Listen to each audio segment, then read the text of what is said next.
welcome to We Are Fin. Now this is going to be an interesting interview. I'm very pleased to be joined by Adrienne Braumiller from Braumiller Law Associates.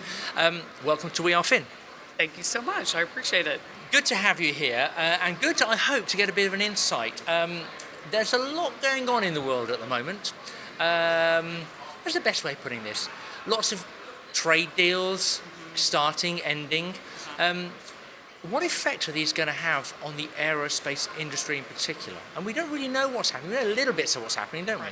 Well, I think it's very interesting because there are $51 billion in imports for the aerospace industry into the U.S. That was in 2017. If you look at that from an export perspective as well, there was actually an $86 billion surplus. So there was a huge surplus in the aerospace industry. So unlike other industries, we don't have a trade deficit.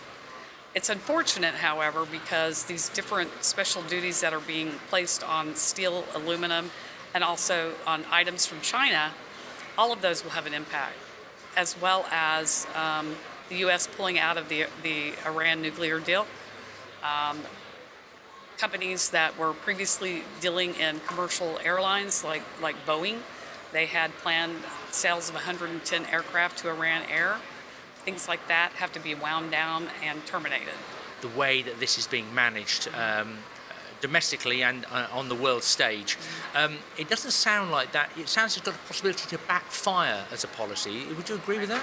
Yes, absolutely, because several U.S. companies are talking about, because of the issues with the retaliatory tariffs that China, Russia, EU, Mexico, Canada, they all have retaliatory tariffs that are being imposed right now. And so a lot of U.S. companies are saying, you know what, honestly, we don't want to necessarily manufacture here because we're a U.S. good. We're going to move our manufacturing to another country where those tariffs don't apply. So it is backfiring. And not all the tariffs have come in yet. Do you think they'll all come in, or do you think there will be some movement on that? I actually think the latest round, I pray and hope that the latest round of $200 billion worth of additional tariffs on China will not actually happen, but they're actually setting a timetable for that where there are public hearings. There's an ability for U.S. companies to file written comments. They don't have to testify, but they can if they want to. And so if those come into play, those would be implemented, I think, in September.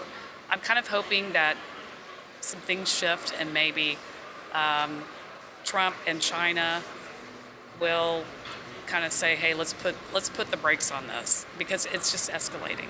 Well, let's see what will happen in the future. Yes, absolutely.